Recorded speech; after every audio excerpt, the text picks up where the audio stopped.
আল্লাহ রাব্বুল আলামিন তার হাবিব জনাবে মুহাম্মদুর রাসূলুল্লাহ সাল্লাল্লাহু আলাইহি সাল্লামকে বলতেছেন, ওয়ালা সাউফা ইউতিকা রাব্বুকা ফাতারদা। এই কোরআনটা এমন একটা হেদায়েতের গ্রন্থ, এই কোরআন দ্বারা যে সমাজে রাষ্ট্র পরিচালনা করা হবে, ওই সমাজে দুর্নীতি, কোন অন্যায় অনাচার হতে পারবে না, কোশ্চেন কালও পারবে না। ইসলামী আন্দোলনের সাথে যারা জড়িত, যারা কোরআনকে রাজ কায়েম করতে চায়, আল্লাহর জমিন আল্লাহর আইন পরিচালনা করতে চায়, তাদের কখনো বিরোধিতা করবেন না, তাদেরকে কখনো বাঁকা চোখে দেখবেন না, না হলে বুঝতে হবে আপনার ইমানের ভিতরে ঘাটতি আছে। যে কাজ আপনি পারেন না, যারা করতেছে আপনি তার বিরোধিতা করতেছে, বাঁকা চোখে দেখতেছেন, খবরদার এটি করবেন। আলহামদুলিল্লাহিল আকরামিল্লাযী খালাকাল ইনসানা ওয়া কাররামাহু ওয়া আল্লামাহু মিনাল বায়ানি মা লাম ইয়ালাম فسبحان الذي لا يحصى امتنانه باللسان ولا بالقلم نشهد أن لا إله إلا الله وحده لا شريك له ونشهد أن سيدنا ومولانا محمدا عبده ورسوله الذي أرسله بالحق بشيرا ونذيرا وداعيا إلى الله بإذنه وسراجا منيرا أما بعد فقد قال الله تعالى في كلامه المجيد والفرقانه الحميد সবাই জবান খুলে পড়ি। أعوذ بالله من الشيطان الرجيم بسم الله الرحمن الرحيم ولسوف يعطيك ربك فترضى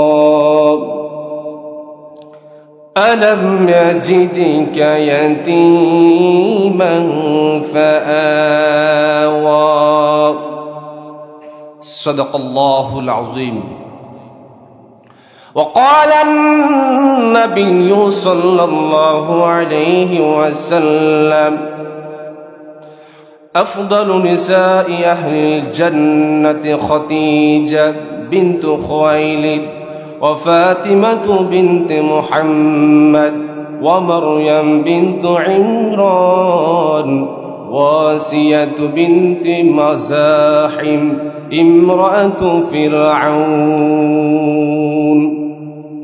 وقال تعالى في شان حبيبه محمد صلى الله عليه وسلم إن الله وملائكته يصلون على النبي يا أيها الذين آمنوا صلوا عليه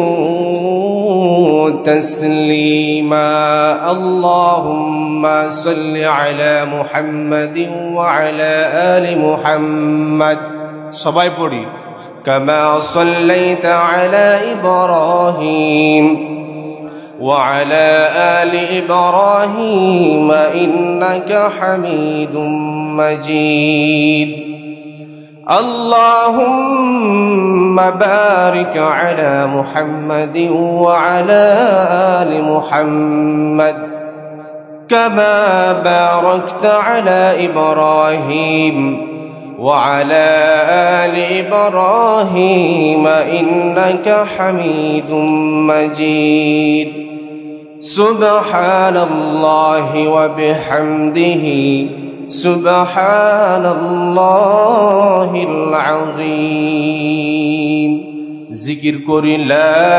ইলাহা ইল্লাল্লাহ আগে আগে বসেন ইল্লাল্লাহ লা ইলাহা ইল্লাল্লাহ সুবহানাল্লাহ আলহামদুলিল্লাহ লা ইলাহা ইল্লাল্লাহ সুবহানাল্লাহ আলহামদুলিল্লাহ লা ইলাহা ইল্লাল্লাহ তুমি বাঁচাও তুমি মারো অবিরত ক্ষমা করো তুমি বাঁচাও তুমি মারো অবিরত ক্ষমা করো ধরার যে জন তাকেই ধরো ধরার যে জন তাকেই ধরো তোমার মুঠোয় সবই আল্লাহ সুবহানাল্লাহ আলহামদুলিল্লাহ লা ইলাহা ইল্লাল্লাহ আলহামদুলিল্লাহ সর্বপ্রথম শুকরিয়া জ্ঞাপন করি সেই মহান আল্লাহ রাব্বুল আলামিনের দরবারে যে আল্লাহ রাব্বুল আলামিন আমাদেরকে কালীনগর গোরস্থানন্দী কল্পে সপ্তম বার্ষিকী 2 দিন ব্যাপী তাফসীর কোরআন মাহফিলের আজকে প্রথম রজনী সভাপতিত্ব করছেন জনাব আলহাজ মোহাম্মদ আলিমুদ্দিন সরদার কালীনগর বারাকাল্লাহু ফি হায়াতিক সকল বলি আল্লাহুম্মা আমিন সহসভাপতির দায়িত্ব পালন করতেছেন জনাব মোহাম্মদ গোলাম মুর্শেদ ভুটু কালীনগর বারাকাল্লাহু ফি হায়াতিক সকল বলি আল্লাহুম্মা আমিন আল্লাহ রাব্বুল আলামিন যেন সবার হায়াতে বারাকা দান করে দেয় সকল বলি আল্লাহুম্মা আমিন সম্মানিত উপস্থিতি আমার পাশে উপবিষ্ট অনেক দামি নামী অনেক মানুষ বসে আছেন মঞ্চের নিচে আমার বন্ধুবর তাওহীদি জনতা ইসলামী ঝান্ডাবাহী তরুণ যুবকগণ বয়োবৃদ্ধ আমার বাবা বয়সে সমতুল্য মুরব্বিনে কেরাম পর্দার অন্তরস্থ আমার মা ও বোনেরা সকলকে আমার অন্তরে অন্তঃস্থল জ্ঞাপন করছি সালাম ও মোবারকবাদ আসসালামু আলাইকুম ওয়া রাহমাতুল্লাহ আমরা সে মহান আল্লাহ রাব্বুল আলামিনের দরবারে শুকরিয়া জ্ঞাপন করি যে আল্লাহ রাব্বুল আলামিন আমাদেরকে এশার সালাতের পরে কোনো ধরনের গুনাহের কাজের দিকে না নিয়ে এমন একটা বরকতপূর্ণ জায়গায় আসার এবং বসার সুযোগ দান করে দিয়েছেন এই জন্য আমাদের মন খুশি না বেজার সবাই খুশি তো যদি হয় খুশি আওয়াজ দিয়ে পড়ি আলহামদুলিল্লাহ চাঁপাইনবাবগঞ্জের আওয়াজ এত অল্প কেন কালাই রুটি জোর আছে না নাই আওয়াজটা আরো বেশি হওয়া দরকার সকল বলি আলহামদুলিল্লাহ শুকরিয়া জ্ঞাপন করলাম কার সবাই বলি রব্বানা লাকাল হামদ হামদান কাসীরান তাইয়িবান মুবারাকান ফীহি শুকরিয়া জ্ঞাপন করলাম কার লাভ কার বেশি লাভ কার হলো আল্লাহর কোনো লাভ আছে? আল্লাহর কোনো লস আছে? আমি আপনি শুকরিয়া আদায় করলে আল্লাহ রাব্বুল আলামিনের পদ উচ্চ হয়ে যাবে, আর শুকর আদায় না করলে নিচু হয়ে যাবে। ব্যাপারটি কেমন? আল্লাহ রাব্বুল আলামিন কিয়ামত পর্যন্ত পৃথিবী শুরু লগ্ন থেকে যতদিন পর্যন্ত পৃথিবী থাকবে, এমনকি পৃথিবী ধ্বংস হয়ে যাবে, তখন পর্যন্ত আল্লাহ রাব্বুল আলামিনের স্থান সর্বোচ্চ স্থান থাকবে। কি বলেন, তাই না? তার মানে বোঝা গেল আমার আপনার শুকর আদায় দিয়ে আল্লাহর কোনো প্রমোশন হয় না, ডিমোশনও হয় না। কি বলেন? শুধুমাত্র দুনিয়ার ক্ষেত্রে এটা প্রযোজ্য। কোনো মানুষের আপনি প্রশংসা করলেন, তার সম্মান, তার মর্যাদা বাড়ে। কি বলেন, বাড়ে না? প্রশংসা করলে, নাম করলে মানুষটা সম্মানিত হয়। কিন্তু আল্লাহর ক্ষেত্রে কি এটি? আল্লাহর ক্ষেত্রে এটি নয়, এটি মাত্র বান্দার ক্ষেত্রে। তার মানে বুঝতে পারলাম আমরা যত শুকর আদায় করলাম, লাভ কার হবে? আমাদের নিজের লাভ হবে, বান্দার লাভ হবে। কি বলেন, তাই না? এই জন্য সর্ব অবস্থায় আমরা শুকর আদায় করবো কার? আল্লাহর প্রশংসা করার দরকার আছে না নাই? সর্ব অবস্থায় কি না? স্ত্রীকে পিটার সময়, গাঁজা টানার সময়, মানুষের আইল ঠেলার সময় আল্লাহর শুকর আদায় করা যাবে কি তখন? তার মানে বুঝতে পারলাম আল্লাহর শুকর আদায় করার একটা জায়গা আছে, নিয়ম আছে। সর্ব অবস্থায় সব জায়গায় আল্লাহর শুকর আদায় করা যায় না। এই জন্য আপনাদেরকে বলতে চাই আলোচনার শুরুতেই, সর্ব অবস্থা আমরা আল্লাহর শুকর আদায় করবো। পারবো তো ইনশাআল্লাহ? আল্লাহর জন্য সর্ব অবস্থা আমাদেরকে তার শুকর আদায় করার তৌফিক দান করে দেয়। সকল বলি আল্লাহুম্মা আমিন। বিশ্ব মানবতার মুক্তির দূত, নাবিদের নাবি, শ্রেষ্ঠ নাবি, নির্যাতিত নিপীড়িত অসহায় মানুষের আশ্রয় দাতা, সর্বকালের সর্বযুগের সর্বশ্রেষ্ঠ নেতা, শ্রেষ্ঠ শিক্ষাবিদ, অর্থনীতিবিদ, রাজনীতিবিদ, অন্ধকার যুগের আলো জ্যোতি দেখিয়েছেন জান্নাতের গতি করে নিয়েছে মহান্তি, সমাজের সমাজপতি, মদিনার রাষ্ট্রপতি, জিহাদের সেনাপতি, আল্লাহর সৃষ্টির প্রধান আকর্ষণ।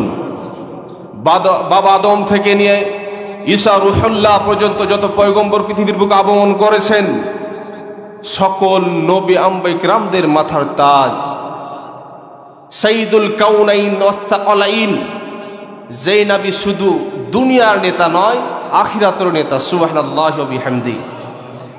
এমন একজন নেতার শানে মোহাব্বতের সাথে হৃদয়ের আবেগ অনুভূতি জার করে সকলে পড়ি সাল্লাল্লাহু আলাইহি ওয়াসাল্লাম। সবাই পড়ি সাল্লাল্লাহু আলাইহি ওয়াসাল্লাম। সম্মানিত উপস্থিতি, রসুলের প্রতি দুরূদ পড়তে কি কষ্ট হয় আমাদের? রসুল সাল্লাল্লাহু আলাইহি ওয়াসাল্লাম হাদিসের মধ্যে বর্ণনা করতেছেন, মান সাল্লা আলাইয়া ওয়াহিদাতান সাল্লাল্লাহু আলাইহি আশারা। যেই ব্যক্তি রসুলের প্রতি একবার দুরূদ পাঠ করবে, আল্লাহ রাব্বুল আলামিন তার প্রতি 10টি রহমত বর্ষণ করে দিবে। সুবহানাল্লাহ।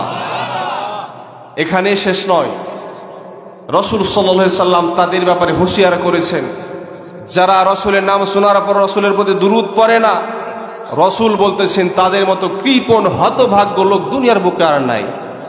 তো আমরা ইনশাআল্লাহ ভুলটি আর করবো না। যখনই নবীর নাম পাবো, রসুলের নাম পাবো, শুকর আদায় করা দরকার আছে না নাই? আমরা কেউ হতভাগের কাতারে পড়তে চাই? কৃপণ হতে চাই? আমাদের কেউ যদি বলে যে তুমি কৃপণ, আমরা রাগ করি কি করি না? তাহলে রসুল আমাদেরকে বলতেছেন যারা রসুলের প্রতি দুরূদ পড়ে না তারা হচ্ছে কৃপণ। আমরা ওই কাতারে পড়তে চাই কি? এই জন্য আমরা চেষ্টা করব যখনই রসুলের নাম শুনবো সাল্লাল্লাহু আলাইহি সাল্লাম বলবো। আল্লাহ রাব্বুল আলামিন যেন আমাদের সকলকে কবুল আর মঞ্জুর করে নেয়। সকলে আল্লাহুম্মা আমিন। সম্মানিত উপস্থিতি, আমার রসুল এমন একজন মহামানব, আল্লাহ রাব্বুল আলামিন আদম আলাইহিস সালামকে বলেছেন আদম সফিউল্লাহ, মুসা আলাইহিস সালামকে বলেছেন মুসা কালিমুল্লাহ, ইব্রাহিম আলাইহিস সালামকে বলেছেন খলিলুল্লাহ, আর আমার নবী জনাবে মুহাম্মদুর রাসূলুল্লাহ সাল্লাল্লাহু আলাইহি সাল্লামকে বলেছেন হাবিবুল্লাহ। যতগুলো পয়গম্বর এসেছে সকল পয়গম্বর খুশি থাকতো আল্লাহ রাব্বুল আলামিনকে খুশি করার জন্য। আর আমার আল্লাহ রাব্বুল আলামিন তার হাবিবকে এত সম্মানিত মহিমান্বিত করেছেন, শুধু ফেরেশতা নয়, স্বয়ং আল্লাহ রাব্বুল আলামিন তার হাবিবকে খুশি করার জন্য ব্যস্ত থাকতেন। সুবহানাল্লাহি ওয়া বিহামদিহি। সম্মানিত উপস্থিতি ভাইয়েরা, আমরা এমন একজন নবীর উম্মত হতে পেরেছি, আমরা যদি সিরিয়াল মেনটেন করতে যাই তাহলে আমরা সবার পরে এসেছি দুনিয়াতে। কি বলেন, তাই না? আমাদের পূর্বে যে উম্মতগুলো এসেছিল তারা আমাদের আগে এসেছে কি না? তাদের হিসেবে আমরা সবার পরে এসেছি। কিন্তু আল্লাহ রাব্বুল আলামিন তার হাবিবের বদৌলতে আখরি জামার উম্মত হওয়ার কারণে ফুলসিরাতে, মিজানে, জান্নাতে, সর্ব জায়গা আল্লাহ রাব্বুল আলামিন সবার আগে আমাদেরকে স্থান করে দিবেন। সুবহানাল্লাহি ওয়া বিহামদিহি। তাহলে এটি সৌভাগ্যের কপাল কি না? যেখানে নবীগণ পর্যন্ত, পয়গম্বর পর্যন্ত রাসূল সাল্লাল্লাহু আলাইহি সাল্লামের উম্মত হওয়ার জন্য ফরিয়াদ করেছিলেন আল্লাহর দরবারে, কিন্তু আল্লাহ রাব্বুল আলামিন কবুল করে না। একমাত্র ঈসা রূহুল্লাহর দোয়াই কবুল করেছেন, এই জন্য আবার পৃথিবীর বুকে আগমন করবেন। আমরা না চাইতেই, বিনা দরখাস্তে, না চাওয়াতে আল্লাহ রাব্বুল আলামিন আমাদেরকে এই পৃথিবীতে শ্রেষ্ঠ নবীর উম্মত বানিয়ে পাঠিয়েছেন। এই জন্য আমরা খুশি না বেজার? শুধুমাত্র নামে চললে হবে কি? শুধুমাত্র নামে চললে হবে কি? আমি আপনি দাবি করি আমি আখরি জামানার উম্মত, আমার রসুল মুহাম্মদ, কিন্তু রসুলের কোনো আমল, কোনো সুন্নাত কিছু আমার মধ্যে নাই, আমার চলাফেরা উঠা বসায় কোনো অবস্থায় নাই, তাহলে কি আমি নিজেকে শ্রেষ্ঠ নবীর উম্মত দাবি করতে পারি? সম্মানিত উপস্থিতি ভাইয়েরা আমার, মনোযোগ গভীর করতে হবে। শুধুমাত্র নামে চললে হবে না, কামের দিকেও হতে হবে। মুসলমান ভাইয়েরা আমার, আমি আপনি নিজেকে শ্রেষ্ঠ নবীর উম্মত দাবি করি, কিন্তু আমার চলন ফিলন, আমার আমল আখলাকের দিকে তাকালে একজন বেধর্মীর মতো মনে হয়। তাহলে মুসলমান এক বাক্যে উচ্চারণ করুন, এই শ্রেষ্ঠত্বের উম্মত দিয়ে আমার কোনো ফায়দা হবে নাকি? আমরা তো মনে করি শ্রেষ্ঠ নবীর উম্মত সবার আগে জান্নাতে চলে যাব। এতটা সহজ নয় মুসলমান। একবার বিবেক দিয়ে চিন্তা করে দেখুন, কাজ ছাড়া যেমন ভাবে আপনাকে কেউ মজুরি দিতে চাই না, আমার আপনার আমল ছাড়া আল্লাহ রাব্বুল আলামিনকে আমাকে জান্নাত দিবেন, এটা আশা করা যায়? কখনো আশা করা যায় না। সম্মানিত উপস্থিতি ভাইয়েরা আমার, আপনাদের সামনে সূরা দোহা থেকে মাত্র 2টি আয়াত তেলাওয়াত করেছি, সাথে একটি হাদিস তেলাওয়াত করেছি। এখনো কিন্তু মূল আলোচনায় যাই নাই, কি বলেন, তাই না? আল্লাহ রাব্বুল আলামিন যদি তৌফিক দান করেন, নির্দিষ্ট সময়ের মধ্যে নির্দিষ্ট সাবজেক্ট নিয়ে আপনাদের সামনে আলোচনা করব ইনশাআল্লাহিল আজিজ। আল্লাহ রাব্বুল আলামিন যেন কবুল করে নেয়, সকলে আল্লাহুম্মা আমিন। আজকের আলোচনার বিষয় হচ্ছে মা খাদিজাতুল কুবরা রাদিয়াল্লাহু তাআলা আনহার জীবনী। তিনি ছিলেন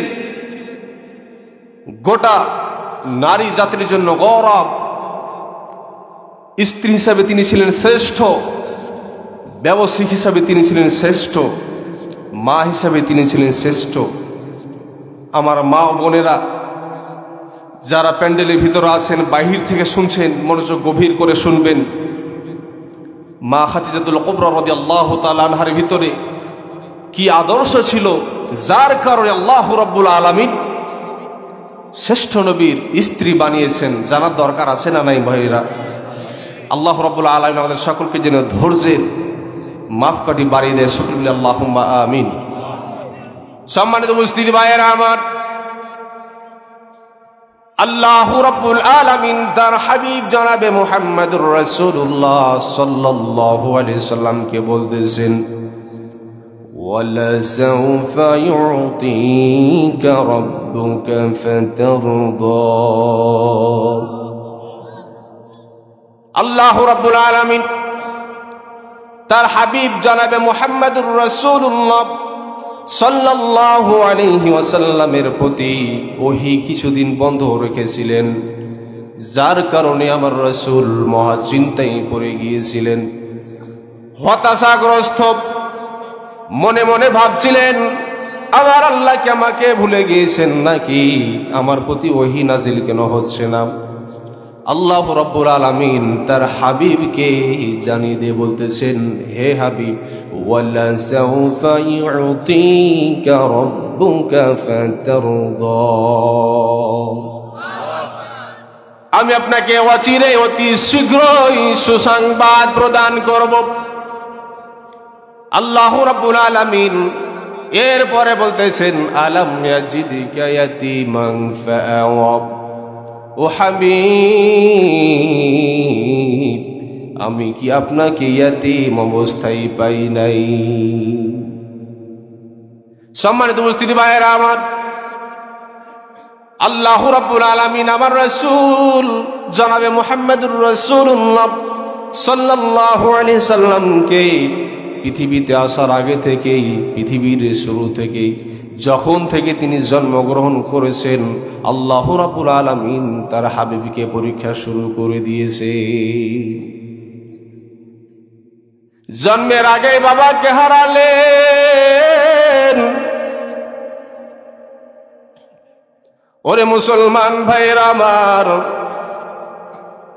জন্মের পরেই মাকে হারালেন 6 বছর বয়স। 4 বছর বয়স পর্যন্ত আমার রাসূল মা হালিমাতুস সাদিয়া রাদিয়াল্লাহু তাআলা আনহার ঘরে লালিত পালিত হলেন। মা হারা, বাবা হারা শিশু মুহাম্মদ সাল্লাল্লাহু আলাইহি ওয়াসাল্লাম। ও মুসলমান ভাইরা আমার, একবার হৃদয়ের গভীর থেকে চিন্তা করে দেখুন, যে সন্তানের জন্মের আগেই মা বাবা হারিয়েছেন, জন্মের 6 বছর বয়সে মাকে হারিয়েছেন, তার অবস্থা কেমন হতে পারে? করুণ অবস্থা। না পেয়েছে বাবার আদর, না পেয়েছে মায়ের আদর, কষ্টে আমার রাসূল বড় হয়েছেন মুসলমান। মায়ের মৃত্যুর পর আমার রাসূল তার দাদা আব্দুল মুত্তালিবের কোলে লালিত পালিত হচ্ছেন। আল্লাহর কি পরীক্ষা! আমার রাসূল যে রাসূল হবেন, ছোট্ট অবস্থা থেকে আল্লাহ রাব্বুল আলামিন তার বন্ধু মুহাম্মদ সাল্লাল্লাহু আলাইহি সাল্লামকে পরীক্ষা শুরু করেছেন। রাসূলের বয়স যখন 8 বছর, তখন দাদা আব্দুল মুত্তালিবকেও হারিয়ে দিলে। মুসলমান ভাইরা আমার, চিন্তা করে দেখুন, বাবাও নাই, মাও নাই, শেষের নির্ভরশীল একটা জায়গা দাদাও মারা গেল। নবীর অবস্থা কি হতে পারে? শিশু মুহাম্মদ ব্যাকুল পাগল পারা, বাবাও নাই, মাও নাই, দাদাও নাই। রাসূল সাল্লাল্লাহু আলাইহি সাল্লাম কি কষ্টের ভিতরে বড় হলেন। দাদা যখন মারা গেলেন, মুসলমান চাচা আবু তালিবের ঘরে লালিত পালিত হচ্ছেন। সুবহানাল্লাহ। কিন্তু এমন একটা ঘরে লালিত পালিত হচ্ছেন যে ঘরে এক বেলা খাবার খেলে 2 বেলা খাবার খেতে পারি না। একদিন খাবার খেতে পেলে তার পরের দিন খাবার খেতে পাই না। গরিব অসহায় চাচা। আবার রাসূল ছোট্ট থেকে ধৈর্যশীল ছিলেন। ধৈর্যশীল বানিয়েছেন কি? খেয়াল করে দেখবেন, কোন সন্তান ভালো হবে কি খারাপ হবে, মেধাবী হবে কি ব্রেন কাঁচা হবে, ছোট অবস্থা থেকে বোঝা যায় কি যায় না? যারা তীক্ষ্ণ মেজাজের হবে, মেধাবী হবে, ভদ্র হবে, তাদের মধ্যে কিন্তু ছোট থেকে একটা লক্ষণ প্রকাশিত হয়, যে ছেলেটা খুব ধৈর্যশীল। হয় কি হয় না? সম্মানিত উপস্থিতি ভাইয়েরা আমার, আমার রাসূল ছোট্ট থেকে ধৈর্যশীল। আমার রাসূলের চরিত্র এতটাই পবিত্র, চাচার ঘরে যদি খেতে না পেয়েছি, তারপরে অন্য কোনো চাচার ঘরে যাই নাই। যদি অন্য চাচার ঘরে যায়, তাহলে হয়তো বা ভাববে তাকে ঠিক মতো খেতে দেয় নেতিন ছেলেটাকে, তার বদনাম ছড়িয়ে যাবে। এই জন্য আমার রাসূল খেয়ে না খেয়ে তার চাচার অধীনে ছিলেন, অন্য কোনো চাচার কাছে গিয়ে বলে নাই চাচা আমাকে 2টা ভাত খেতে দাও, 2টা খাবার খেতে দাও, একবারের জন্য বলে নাই। তিনি এটা ভাবতেন আমার চাচারা যখন খেতে পাবে আমিও খেতে পাবো। এইভাবে ধৈর্যের সাথে আমার রাসূল থেকে যেতে। সুবহানাল্লাহি ওয়া বিহামদি। এমন একজন মহামানবের আমার উম্মত হয়েছি, এটি খুশির ব্যাপার কিনা মুসলমান? সম্মানিত উপস্থিতি ভাইয়েরা, আমার রাসূল বড় হতে লাগলেন। প্রায় 18 বছর বয়স। তখন থেকে তার চাচাদের সাথে ব্যবসার কাজে যেতেন, ব্যবসা পরিচালনা করার জন্য। ব্যবসা যাওয়ার কারণে আমার রাসূল একটা অভিজ্ঞতা হয়ে গিয়েছে ব্যবসার কাজের জন্য। কি মুসলমান, কথা বুঝতে সমস্যা হচ্ছে নাকি? ভালো লাগছে কি না? ধৈর্যশীল হতে হবে, মনোযোগটা গভীর করতে হবে, ধৈর্যের সাথে শুনতে হবে মনোযোগ দিয়ে মুসলমান। সম্মানিত উপস্থিতি ভাইয়েরা আমার, ব্যবসায় যাওয়ার কারণে আমার রাসূল একটা অভিজ্ঞতা হয়েছে, ব্যবসা করার অ্যাবিলিটি তৈরি হয়েছে আমার রাসূলের মধ্যে। ব্যবসা কাজ পরিচালনা করতে পারবি। তৎকালীন আরব বিশ্বের সবচেয়ে ধনাঢ্য ছিল একটা মহিলা ছিলেন, নারী ছিলেন, যার নাম খাদিজাতুল কুবরা রাদিয়াল্লাহু তাআলা। নাম শুনেছি কিনা? নামটা নতুন মনে হচ্ছে না, পুরাতন? সম্মানিত উপস্থিতি ভাইয়েরা আমার, মা খাদিজাতুল কুবরা রাদিয়াল্লাহু তাআলা আনহা এতটাই পবিত্র একটা নারী, যে সময় আরব বিশ্বে নারীর কোনো মর্যাদা ছিল না, নারীর কোনো স্থান ছিল না। সেই সময় মা খাদিজাতুল কুবরা রাদিয়াল্লাহু তাআলা আনহা ছিলেন শ্রেষ্ঠ মহিলা। সুবহানাল্লাহ। যে সময় নারীর কোনো সতীত্ব ছিল না, নারীর রূপ যৌবনতে মেয়েরা নারীরা অনৈতিক কাজকর্ম করত, সেই সময় মা খাদিজাতুল কুবরা রাদিয়াল্লাহু তাআলা আনহাকে তারা এলাকার লোকেরা, আরো বিশ্বের লোকেরা তাহিরা বলে ডাকতো। সুবহানাল্লাহ। তাহিরা মানে কি? পবিত্রা। এমন একজন মহিলা যার মধ্যে কলঙ্কের কোনো দাগ নাই, পবিত্র একটা মহিলা। সুবহানাল্লাহি ওয়া বিহামদিহি। সম্মানিত উপস্থিতি ভাইয়েরা আমার, এই মহিলাকে আল্লাহ রাব্বুল আলামিন পরীক্ষা করেছেন। প্রথম স্বামীর সাথে বিবাহ হয়েছে মুসলমান। 3 বছর সংসার করার পর আল্লাহর ডাকে তার স্বামী চলে গিয়েছেন। তার ঘরে 2টি সন্তান, ছেলে আর মেয়ে। মা খাদিজাতুল কুবরা রাদিয়াল্লাহু তাআলা আনহা দ্বিতীয় বিবাহ করলেন।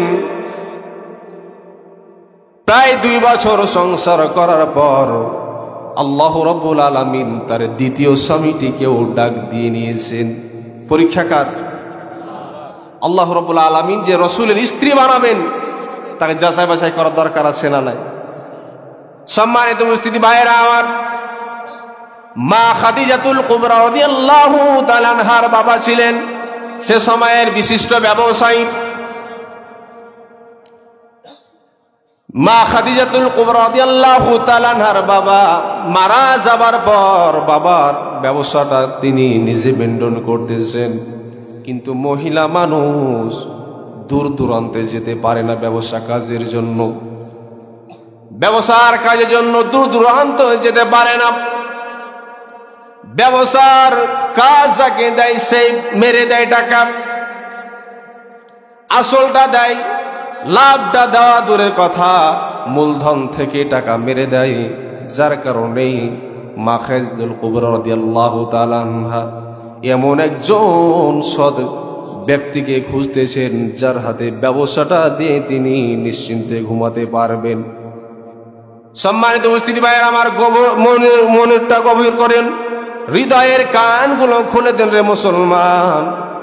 মা খাদিজাতুল কুবরা রাদিয়াল্লাহু তাআলা আনহা তার বান্ধবী নাফিসাকে বললেন, ও বান্ধবী নাফিসা, আমি এমন একজন মানুষকে আমার ব্যবসার কাজটা দায়িত্বটা দিতে চাচ্ছি, যে আমার ব্যবসাটাকে তার নিজের মনে করে কোনো দুর্নীতি ছাড়াই সে মেনটেন করবে, কিন্তু আরব বিশ্বে এমন কোনো মানুষ আছে নাকি?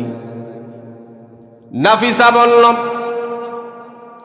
বান্ধবী খাদিজা, তোমাদের কুরাইশ বংশের আব্দুল্লাহর ছেলে মুহাম্মদ, সকলে বলি সাল্লাল্লাহু আলাইহি ওয়াসাল্লাম, এই ছেলেটি নাম ডাক শুনেছি, আরবের লোকেরা তাকে আলামিন উপাধি দিয়েছে। তার চরিত্র এতটাই পবিত্র,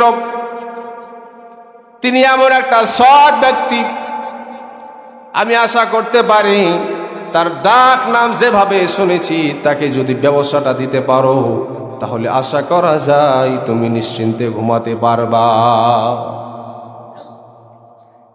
বান্ধবী নাফিসা চলে গেলেন। যুবক মুহাম্মদ সাল্লাল্লাহু আলাইহি সাল্লামের কাছে গিয়ে বললেন, মুহাম্মদ, আরব বিশ্বের সবচেয়ে ধনাঢ্যশীল নারী খাদিজার নাম শুনেছি কিনা?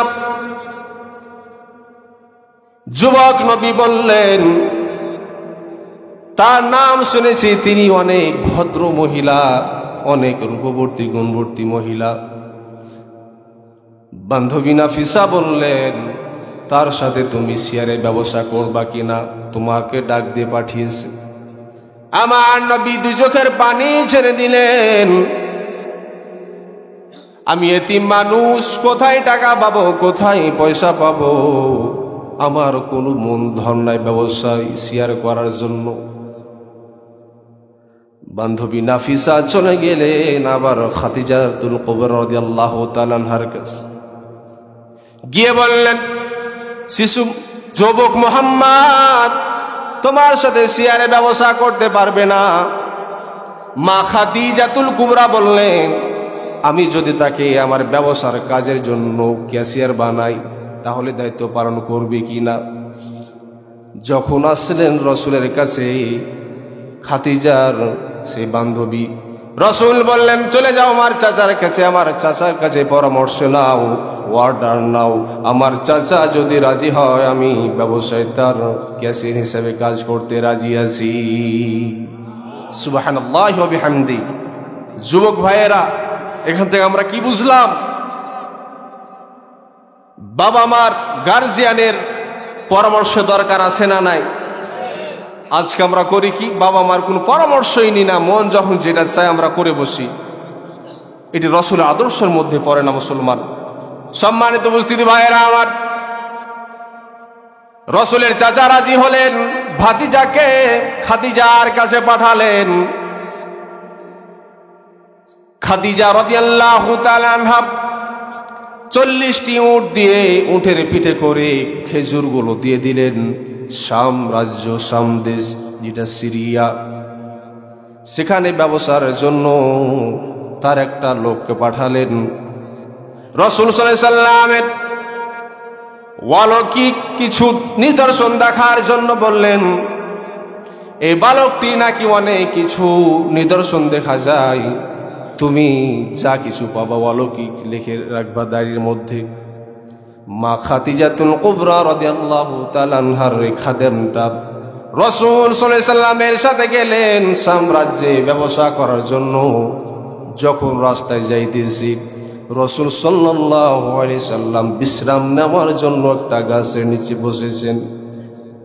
যুবক লক্ষ্য করে দেখলেন আমার রাসূল যখন গাছের নিচে বসেছেন, গাছটা নিচু হয়ে যেন আমার রাসূলকে সালাম প্রদান করতেছে।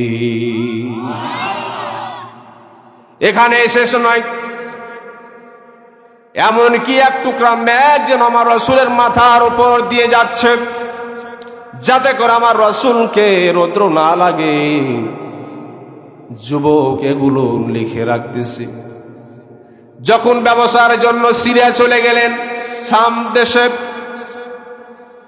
রাসূল সাল্লাল্লাহু আলাইহি সাল্লাম যখন বাজারের মধ্যে প্রবেশ করলেন, ক্ষণিকের ভিতরে তার মালগুলো সবগুলো বিক্রি হয়ে গেলে। সুবহানাল্লাহি ওয়া বিহামদি। মার্কেট একটা হইচই পড়ে গেল, অবাক করা কাণ্ড। এত সুদর্শন একটা যুবক আজকে প্রথম দেখতেছি। তার মধ্যে তাকালে যেন প্রাণটা জুড়ে যায়, চোখ ফিরে তার ইচ্ছা করে না। সুবহানাল্লাহি ওয়া বিহামদি। গোটা সিরিয়ার বাজারে একটা হইচই পড়ে গেল। বাড়ি কোথায় যুবক তোমার, কোথা থেকে এসেছ? রাসূল জবাব দিলেন, আমি কুরাইশ বংশের আব্দুল্লাহর ছেলে মুহাম্মদ, মা খাদিজাতুল কুবরা রাদিয়াল্লাহু তাআলার ব্যবসার কাজে এসেছি। তার কি কাজ দেখে তাওরাত এবং ইনজিলের পণ্ডিতরা থেকে সেখানে উপস্থিত হয়ে গিয়েছে। তাওরাতের পণ্ডিত এসে বলল, যুবক তোমার নাম কি? বলল, আমি আব্দুল্লাহর পুত্র মুহাম্মদ। সকল বলি সাল্লাল্লাহু আলাইহি সাল্লাম। তাওরাতের পণ্ডিত যখনই রাসূলের বাবার নাম, তার নাম শুনেছে, বাড়ি কোথায়? মক্কায়। তাওরাতের পণ্ডিতের বুঝতে আর বাকি রইল না, এটি আখিরি পয়গম্বর মুহাম্মদ। সুবহানাল্লাহি ওয়া বিহামদি। ইনজিলের পণ্ডিত এসে উপস্থিত। আমার রাসূলকে বলে, সামনের দিকে হাঁটো। রাসূল সাল্লাল্লাহু আলাইহি সাল্লামকে হাঁটতে বললেন। আমার রাসূল হেঁটে দেখালেন। আমার রাসূলের চুল মোবারক দেখলেন। ইনজিলের পণ্ডিতের আর বুঝতে বাকি রইল না যেটি আখিরি পয়গম্বর। সুবহানাল্লাহি ওয়া বিহামদি। সম্মানিত উপস্থিতি ভাইয়েরা আমার, ব্যবসা করার পর যখন মা খাদিজাতুল কুবরা রাদিয়াল্লাহু তাআলা আনহার কাছে হিসাব নিকাশ জমা দিলেন মুসলমান, মা খাদিজাতুল কুবরা রাদিয়াল্লাহু তাআলা আনহা আমার নবী এত নির্ভুল হিসাব দেখে আশ্চর্য হয়ে গেলেন যে পূর্বে তো আমি ব্যবসা করেছি, কিন্তু আমার মূলধন পর্যন্ত চলে গিয়েছেন এমন একজন সৎ মানুষ আমার জীবনে আজকে আমি প্রথম দেখলাম। সুবহানাল্লাহি ওয়া বিহামদি। মা খাদিজাতুল কুবরা রাদিয়াল্লাহু তাআলা আনহু রাসূলের প্রতি একটা দুর্বল হয়ে পড়লেন। মানুষ এমন হয় নাকি? আশ্চর্যের বিষয় কি না? অবাক হলেন। যতদিন যাচ্ছে আমার রাসূলের প্রতি দুর্বল হচ্ছে। এভাবে ব্যবসা কন্টিনিউ করতে আছে। তার একজন খাদেমকে সেট করে রেখেছে, আমাকে রিপোর্টগুলো দিবা, আশ্চর্য কোনো ঘটনা ঘটে কিনা, কিভাবে এত সুন্দর ব্যবসা করে, কিভাবে এত বরকত হয়। খাদেম এসে বলল, বিবি খাদিজাতুল কুবরা, আপনার এই ক্যাশিয়ার ব্যবসার কাজের জন্য যখন রাস্তায় গিয়েছে তখন এরকম অলৌকিক একটা ঘটনা ঘটেছে। মাথার উপর বৃষ্টির আবহাওয়া, যাতে করে রোদ না লাগে, এরকম অলৌকিক ঘটনা ঘটে গিয়েছে। আমার মা খাদিজাতুল কুবরা রাদিয়াল্লাহু তাআলা আনহার বুঝতে আর বাকি রইল না। এটি সাধারণ কোন মানুষ হতে পারে না, কারণ মা খাদিজাতুল কুবরা রাদিয়াল্লাহু তাআলা আনহা ছিলেন তাওরাতের হাফেজা। সুবহানাল্লাহি ওয়া বিহামদি। সম্মানিত উপস্থিতি ভাইয়েরা আমার, আল্লাহ রাব্বুল আলামিন মা খাদিজাতুল কুবরা রাদিয়াল্লাহু তাআলা আনহাকে আমার রাসূলের জন্য এতটাই কবুল করেছেন। মা খাদিজাতুল কুবরা রাদিয়াল্লাহু তাআলা আনহা যতদিন যাচ্ছে রাসূলের জন্য পাগল পারা হয়ে যাচ্ছে। কিভাবে বিবাহের সুসংবাদ দেওয়া যায়, কার মাধ্যমে বিবাহের খবর দিব? বান্ধবী নাফিসা কাবার পাঠালেন, মুহাম্মদ নামে যুবকটা আমার ক্যাশিয়ারের কাছে যাও, গিয়ে বলো আরব বিশ্বের কোন সুন্দর নারী তার পছন্দ আছে নাকি? আমার রাসূল দুই চোখের পানি ছেড়ে দিয়ে বলে, ওগো নাফিসা, আমার মতো আর তিন ছেলে, বাবা না, মা নাই, দাদা নাই, চাচার ঘরে লালিত পালিত আমি যুবক মুহাম্মদ, আমার সাথে কে বিবাহ দিবে? নাফিসা বলল, তুমি যার অধীনে চাকরি করো, মা খাদিজাতুল কুবরা রাদিয়াল্লাহু তাআলা আনহার ব্যাপারে তুমি কিছু বলো, নারী হিসাবে কেমন? আমার রাসূল বললেন, আমি যতদিন তার সাথে চলাফেরা করতেছি, তার ব্যবসা মেনটেন করতেছি, আমার চোখে দেখা শ্রেষ্ঠ নারী হতে খাদিজাতুল কুবরা রাদিয়াল্লাহু তাআলা আনহা। নাফিসা বলল যে আপনি কি মা খাদিজাকে বিয়ে করতে চান, বিবাহ করতে চান? আমার রাসূল বলেন, কিভাবে এটি সম্ভব? কোথায় কোটিপতি বিজনেসম্যান, কোথায় তার কর্মচারী, এটা কিভাবে সম্ভব? আমার নিজস্ব কোনো মতামত নাই, আমার চাচার কাছে যাও, সে যদি এটার নির্দেশ দেয় তাহলে আমি রাজি আছি। সুবহানাল্লাহ। চাচার কাছে গিয়ে পরামর্শ চাইল, ওগো আবু তালিব, বিবি মা খাদিজাতুল কুবরা রাদিয়াল্লাহু তাআলা আমাকে পাঠিয়েছেন তোমার ভাতিজার বিবাহ দেওয়ার জন্য। স্বয়ং স্ত্রী হবেন মা খাদিজাতুল কুবরা রাদিয়াল্লাহু তাআলা আনহা। চাচা আব্দুল মুত্তালিব আবু তালিব আশ্চর্য হয়ে গেলেন, কিভাবে এটি সম্ভব? সে সময়ে তৎকালীন ধনাঢ্যশীল সুন্দরী রমণী রূপবর্তী, যার কোনো তুলনা হয় না, তাহিরা পবিত্র একটা নারী, আমার ভাতিজা তো গরিব একটা ছেলে, কিভাবে তার সাথে বিবাহ হয়? যদি আমার ভাতিজা রাজি থাকে, আমি চাচাও রাজি হয়ে গেলাম। সুবহানাল্লাহি ওয়া বিহামদিহি। সম্মানিত উপস্থিতি ভাইরা আমার, নাফিসা চলে গেলেন মা খাদিজাতুল কুবরা রাদিয়াল্লাহু তাআলা আনহার কাছে, গিয়ে বললেন, মুহাম্মদ রাজি হয়েছে তোমাকে বিবাহ করার জন্য। মা খাদিজাতুল কুবরা রাদিয়াল্লাহু তাআলা আনহা তার পক্ষ থেকে 20টি উট মোহরানা হিসাবে নির্ধারণ করলেন। সুবহানাল্লাহি ওয়া বিহামদিহি। রাসূলকে একটা পয়সা খরচ করতে দেয় নাই। মা খাদিজাতুল কুবরা রাদিয়াল্লাহু তাআলা আনহা তার নিজ খরচে স্বামী হিসাবে কবুল করে নিলেন মুহাম্মদ সাল্লাল্লাহু আলাইহি সাল্লামকে। আমার রাসূল কি তখন নবী হয়েছেন? নবীর বয়স কত? মাত্র 25 বছরের যুবক, টকবগে যুবক, বিবাহ করলেন 40 বছরের একটা নারীকে। সুবহানাল্লাহি ওয়া বিহামদিহি। আল্লাহ রাব্বুল আলামিন রাসূল সাল্লাল্লাহু আলাইহি সাল্লামের জন্য মা খাদিজাতুল কুবরা রাদিয়াল্লাহু তাআলা আনহাকে একটা অভিভাবক হিসাবে ব্যবস্থা করে দিয়েছিলেন। কারণ আমার রাসূলের আপদ বিপদ সর্ব অবস্থায় মা খাদিজাতুল কুবরা রাদিয়াল্লাহু তাআলা আনহা আমার রাসূলকে পরিবেষ্টন করে রাখতেন। সুবহানাল্লাহি ওয়া বিহামদিহি। সম্মানিত উপস্থিতি ভাইয়েরা আমার, রাসূলের সাথে সংসার শুরু হলো। আমার রাসূলের বয়স 25 বছর, মা খাদিজাতুল কুবরা রাদিয়াল্লাহু তাআলা আনহার বয়স 40 বছর। সংসার চলতেছে। আমার রাসূলের সন্তান 6 জন ছিল মা খাদিজার গর্ভের থেকে। কয়জন? 2 জন ছেলে আর 4 জন মেয়ে। আবুল কাসিম আব্দুল্লাহ, জয়নাব, রুকাইয়া, ফাতিমা, কুলসুম, এই 4টা মেয়ে আর 2টা ছেলে রাসূল সাল্লাল্লাহু আলাইহি সাল্লামের মা খাদিজার গর্ভ থেকে এসেছিল। সুবহানাল্লাহি ওয়া বিহামদিহি। সম্মানিত উপস্থিতি ভাইয়েরা আমার, সংসার চলতেছে, কিন্তু মা খাদিজাতুল কুবরা রাদিয়াল্লাহু তাআলা আনহা খেয়াল করে দেখলেন আমার নবীর মানসিক অবস্থা ভালো নাই। যেমন মন মারা হয়ে ঘুরে বেড়াচ্ছে, মনের ভিতরে কোনো শান্তি নাই।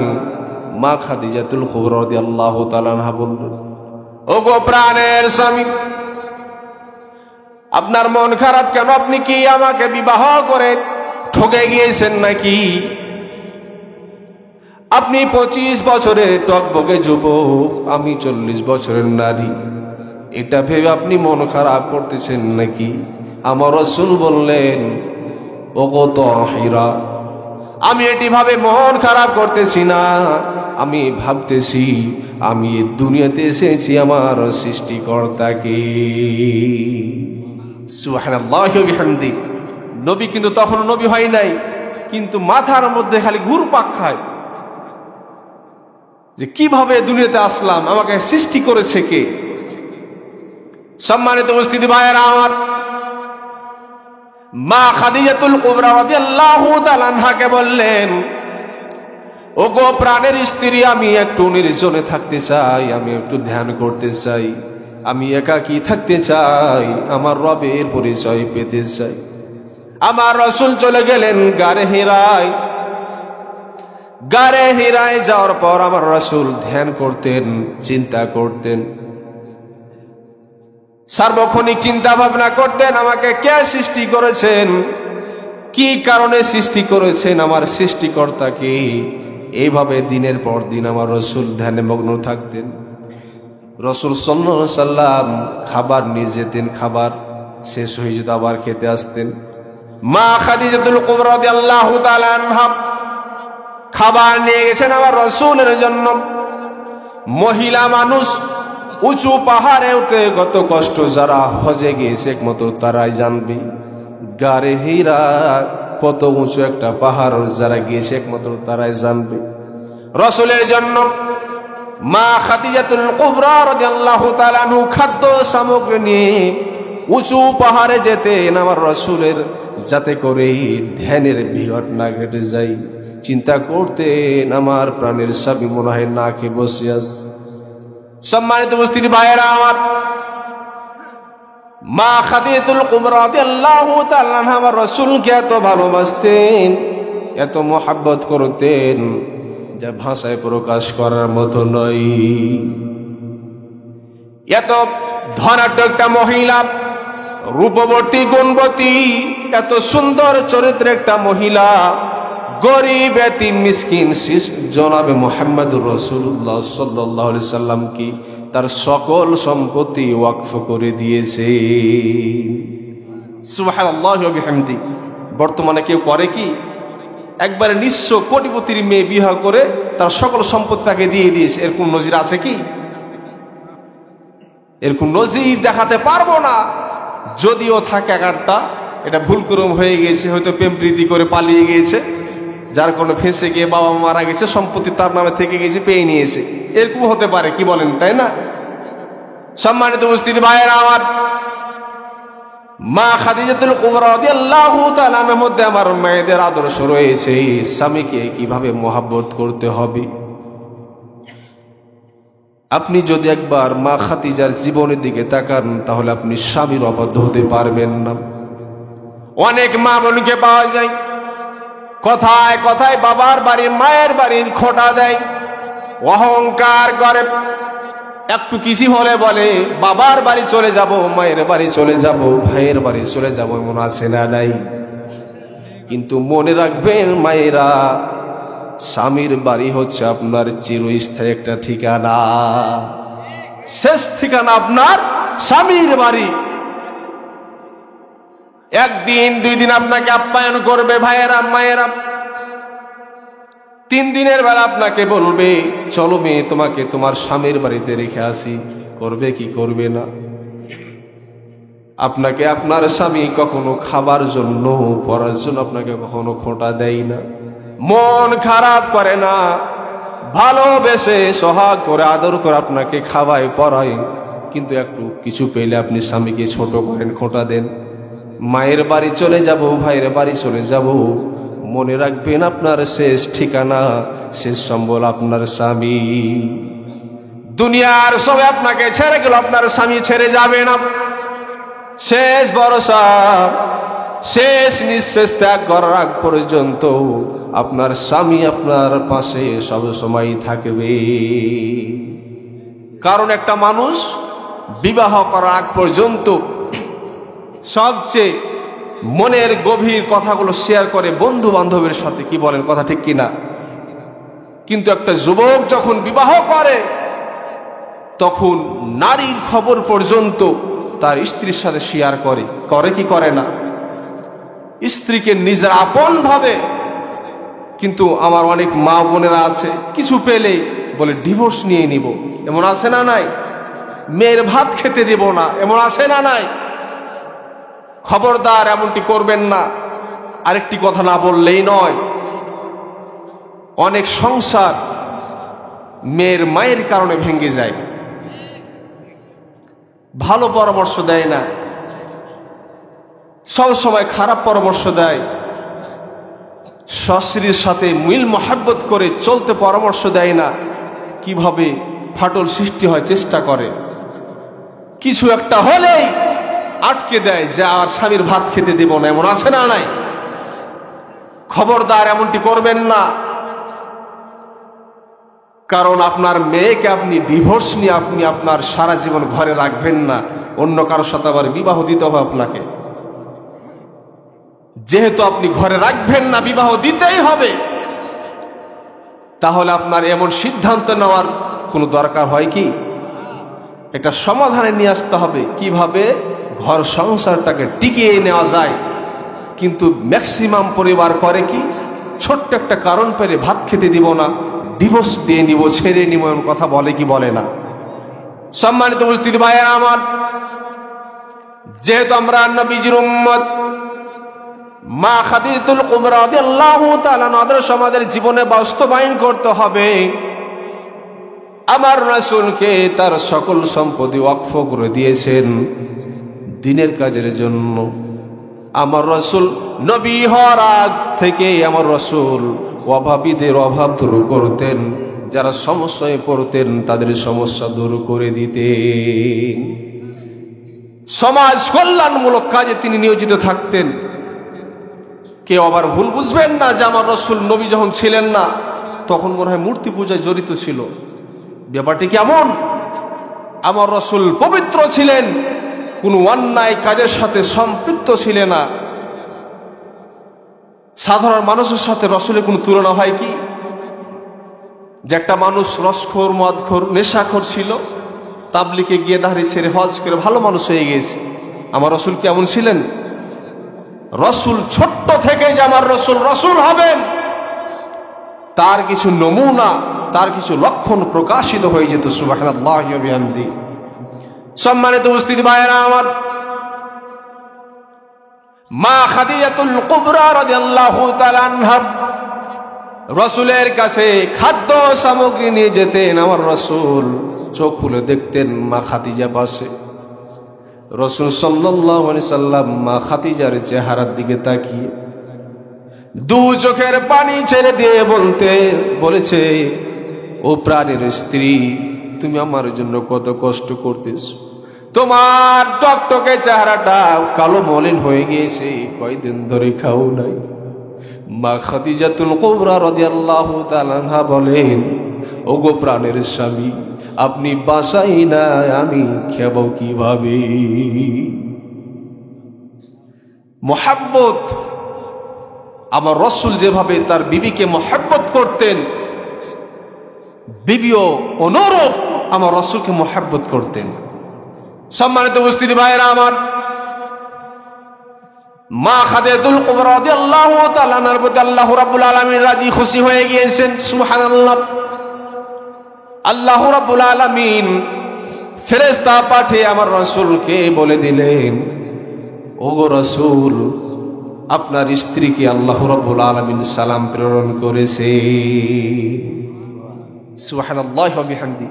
আমার রাসূল স্বপ্নে দেখতেছে, কে যেন বলতেছে, ওগো মুহাম্মদ, আপনি রিসালাত প্রাপ্ত হয়েছেন, নবী হয়েছেন। সুবহানাল্লাহি ওয়া বিহামদিহি। সম্মানিত উপস্থিতি ভাইরা আমার, আমার রাসূলকে স্বপ্ন যোগে দেখানো হতো, স্বপ্নের মাধ্যমে দেখানো হতো, ওগো মুহাম্মদ, আপনি রাসূল হয়েছেন, রিসালাত প্রাপ্ত হয়েছেন। এমনকি আমার রাসূলকে জিবরিল আমিন এসে এমন করে বুকের সাথে চেপে ধরলেন, আমার রাসূল ভয়ে ভীত হয়ে গেলেন। রাসূল সাল্লাল্লাহু আলাইহি সাল্লামকে বললেন, ইকরা। রাসূল সাল্লাল্লাহু আলাইহি সাল্লাম বললেন, মা আনা বিকারি, আমি পড়তে জানি না। এইভাবে তিনবার করে বললেন, ইকরা, পড়ুন। রাসূল সাল্লাল্লাহু আলাইহি সাল্লাম বললেন, মা আনা বিকারি, আমি পড়তে জানি না। রাসূল সাল্লাল্লাহু আলাইহি সাল্লাম চলে গেলেন মা খাদিজার কাছে। আল্লাহ রাব্বুল আলামিন সূরা আলাকের 5টা আয়াত নাজিল করে দিলেন, ইকরা বিসমি রাব্বিকাল্লাযী খালাক খালাকাল ইনসানা মিন আলাক। আল্লাহু আকবার। আল্লাহ রাব্বুল আলামিন ফেরেশতার মাধ্যমে 5টা আয়াত নাজিল করে জানিয়ে দিলেন, পড়ুন আপনার প্রভুর নামে যিনি আপনাকে সৃষ্টি করেছে। সুবহানাল্লাহি ওয়া বিহামদি। রাসূল সাল্লাল্লাহু আলাইহি ওয়াসাল্লাম যে গবেষণা করছিলেন সে গবেষণার ফল পেয়েছে কিনা?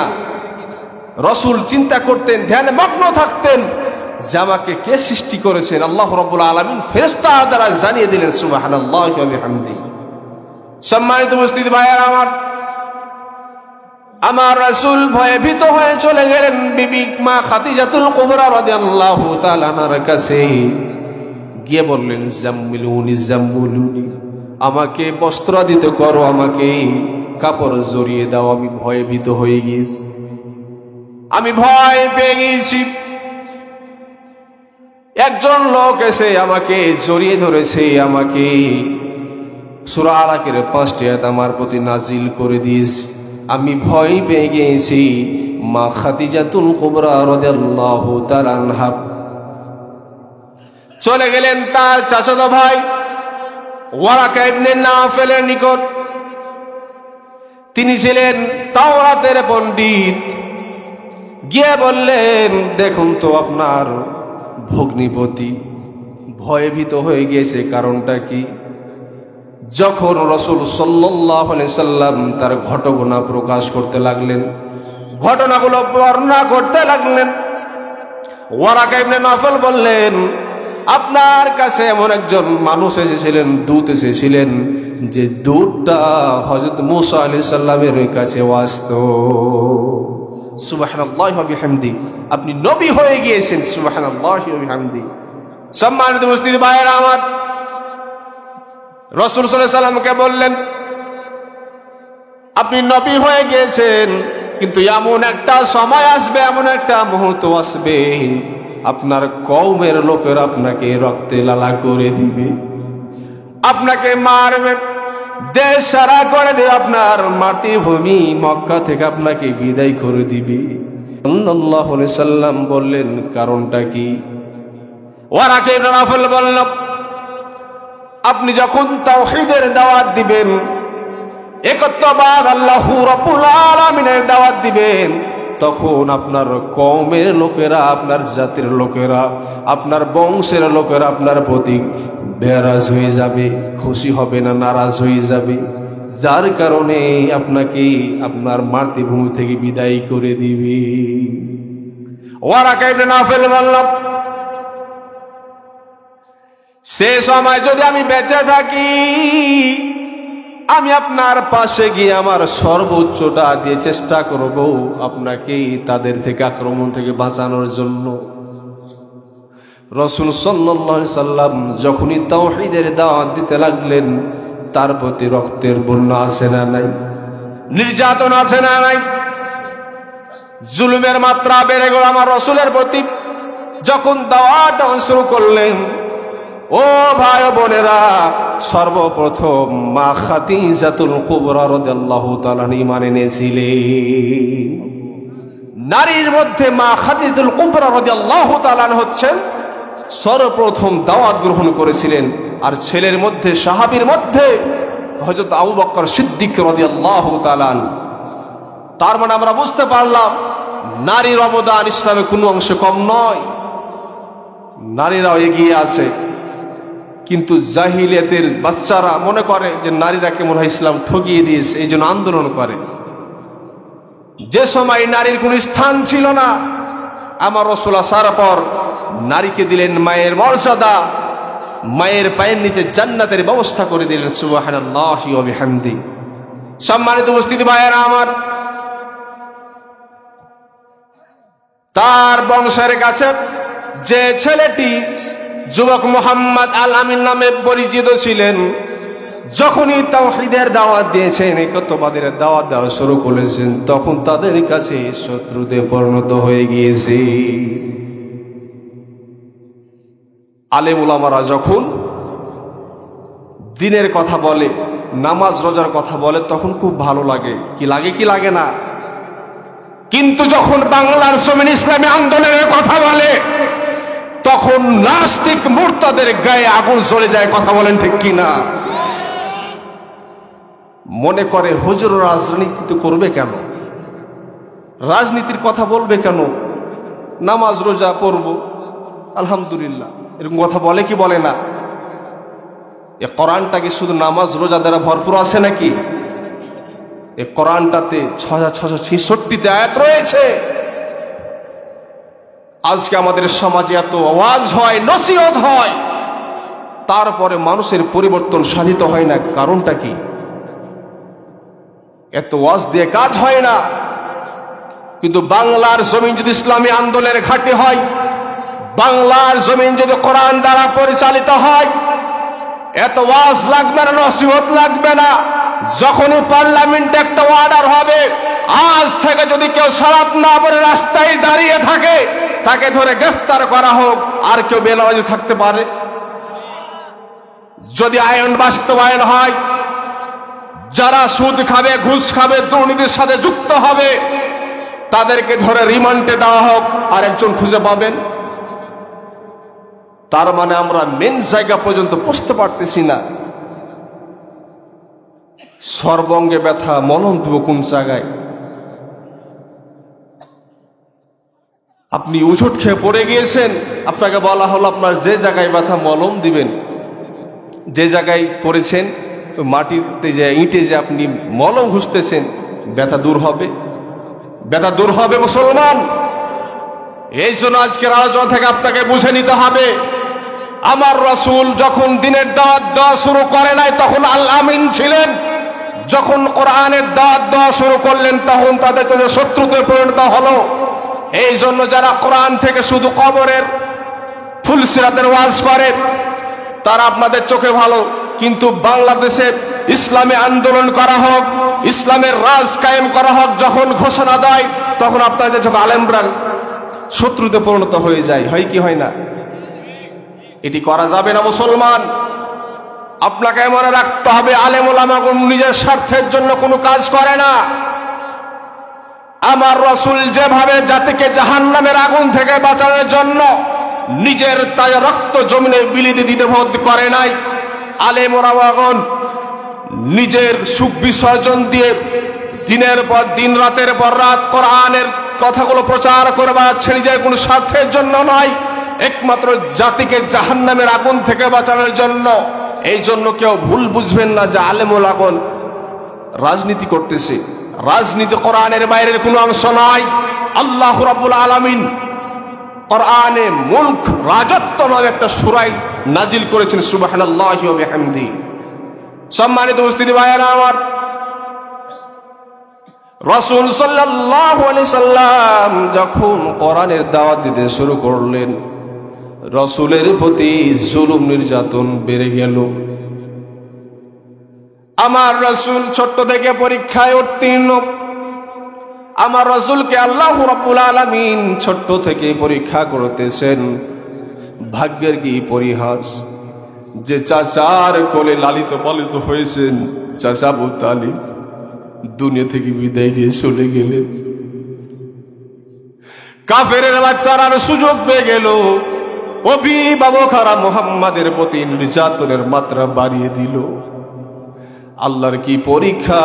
চাচার মৃত্যুর 2 থেকে 3 মাস পর বিবি মা খাদিজাতুল কুবরা রাদিয়াল্লাহু তাআলা আনহাকে হারিয়ে দিলেন। সম্মানিত উপস্থিতি ভাইয়েরা আমার, মা খাদিজাতুল কুবরা রাদিয়াল্লাহু তাআলা আনহার প্রচন্ড জ্বর এলো, শরীর খারাপ করতে লাগলো।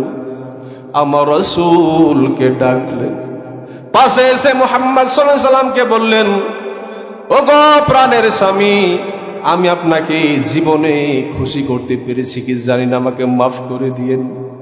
মা খাদিজাতুল কুবরা রাদিয়াল্লাহু তাআলা আনহার কথা শুনে আমার রাসূল কান্নায় ভেঙে পড়লেন। ও খাদিজা, যে সময় আমার আশ্রয়ের কোনো স্থান ছিল না, যে সময় আমি ছিলাম অনাথ এতিম, সে সময় তুমি আমাকে বিবাহ করি তোমার সকল সম্পত্তিগুলো আমার নামে করে দিয়ে তুমি আমাকে একটা পর্যায়ে নিয়ে গিয়েছো। আমার সকল আপদ বিপদে তুমি পাশে থেকেছো রে খাদিজা। আমার সকল দুঃখ বেদনাগুলো তোমার কাছে শেয়ার করতাম। পৃথিবীর বুকে তোমার চেয়ে ভালো জীবন সঙ্গী আর দেখি নাই।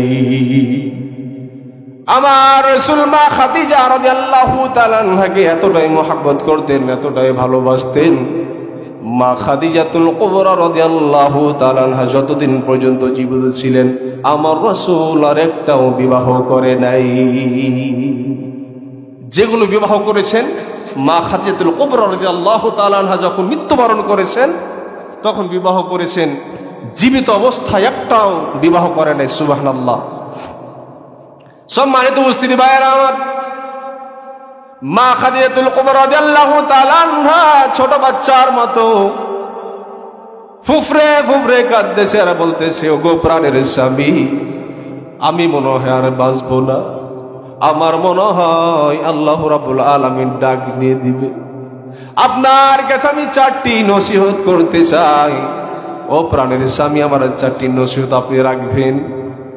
আমি যখন মারা যাব তখন আপনি আপনার নিজ হাত দিয়ে গোসলের ব্যবস্থাটা করবে। আমার 2 নাম্বার নসিহত হচ্ছে, আপনি যেই পোশাক পরে আপনার উপর কোরআন নাজিল হয়েছিল ওই পোশাকটা যেন আমার কাফনের কাপড় হয়। 3 নাম্বার নসিহত হচ্ছে, আপনি বিভিন্ন সময় ঘর্মাক্ত হয়েছেন, ঘেমে গিয়েছেন, আপনার ঘামগুলো আমি একটা পাত্রে জমা রেখেছি। ওই ঘামগুলো আমার লাশের উপর আপনি ছিটিয়ে দিবেন, মিশকে আম্বরের সুঘ্রাণ পাবে। সুবহানাল্লাহ। 4 নাম্বার ওসিয়ত, ওগো প্রাণের স্বামী, যখন আমাকে কাফন দাফন করে সবাই চলে আসবে আপনি যাবেন না যতক্ষণ পর্যন্ত আবার সওয়াল জবাব না হয়। রাসূল সাল্লাল্লাহু আলাইহি সাল্লাম মা খাদিজাতুল কুবরা রাদিয়াল্লাহু তাআলা আনহা সকল ওসিয়ত রাখলেন। মা খাদিজা মৃত্যুবরণ করলেন। কবরস্থ করার পর রাসূল সাল্লাল্লাহু আলাইহি সাল্লাম দাঁড়িয়ে আছেন। সাহাবীগণ বললেন, ইয়া রাসূলুল্লাহ, বাড়ির দিকে চলুন। হযরত আলী রাদিয়াল্লাহু তাআলা বললেন, আবু বকর বললেন, রাসূল সাল্লাল্লাহু আলাইহি সাল্লাম বললেন, খাদিজা আমাকে ওসিয়ত করেছে, আমি ওসিয়ত পূর্ণ না করে যাব না। আল্লাহ রাব্বুল আলামিন হযরত জিবরিল আমিনকে পাঠিয়ে দিলেন, বলে দাও আমার বন্ধু মুহাম্মদকে মা খাদিজার সকল প্রশ্ন উত্তর আমি আল্লাহ রাব্বুল আলামিন স্বয়ং নিজে দিয়ে দিয়েছি। সুবহানাল্লাহি ওয়া বিহামদি। এমন একজন নারী রাসূলের স্ত্রী হয়েছেন, আল্লাহ রাব্বুল আলামিন স্বয়ং নিজে সালাম প্রদান করেছেন। এমন আদর্শমান হওয়ার দরকার আছে না মুসলমান?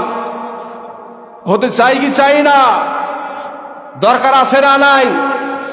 আজকে তো শুধু আমরা দুনিয়ার ভোগ বিলাসিতা নিয়ে পড়ে আছি, আখিরাতটাকে আমরা ভাবার বিষয় মনে করি না, আমরা ফোর্থ সাবজেক্ট মনে করে নিয়েছি।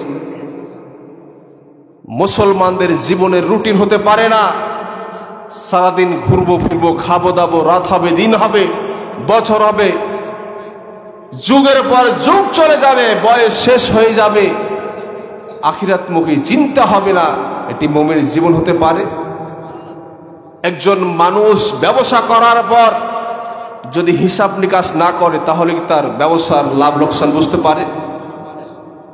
ব্যবসার নিয়ম হচ্ছে ব্যবসা করার পর সারাদিন পর আপনার মূলধন থেকে আপনার লাভ লসটা মাইনাস করতে হবে, তাহলে বুঝতে পারবেন যে ব্যবসার লাভ হলো না ক্ষতি হলো। কি বলেন? সম্মানিত উপস্থিতি ভাইয়েরা আমার, আজকে আমরা দুনিয়ার প্রতি এতটা আসক্ত হয়ে গিয়েছি, এতটাই পাগল পারা হয়ে গিয়েছি, শুধু দুনিয়া চাই দুনিয়া চাই। ওরে মুসলমান ভাইরা আমার, গোরস্থানে অন্য দিন মাহফিল করা হয়েছে, গোরস্থানের মাহফিল। একবারও কি ঠান্ডা মাথায় চিন্তা করে দেখেছেন? এই গোরস্থান শব্দটা আমরা অনেকে চিনি, গোরস্থানের পাশ দিয়ে চলাচল করি, গোরস্থানে বসে যুবকরা রসমদ খাই, এমন আছে না নাই? গোরস্থানের ভিতরে নেশার একটা ব্যবস্থা করে ফেলেছে, নেশা পান করে। ও মুসলমান ভাইরা আমার, একবারও কি চিন্তা ভাবনা করে দেখেছেন যারা গোরস্থানে শুইয়াস, যারা শায়িত, তারা আমার মতো আপনার মতো একদিন জীবিত মানুষ ছিল? ছিল কি ছিল না? ঠান্ডা মাথা একবার চিন্তা করুন, চক্ষু বন্ধ করে একবার চিন্তা করুন মুসলমান, আমিও আপনি একবার জীবিত থাকবো না?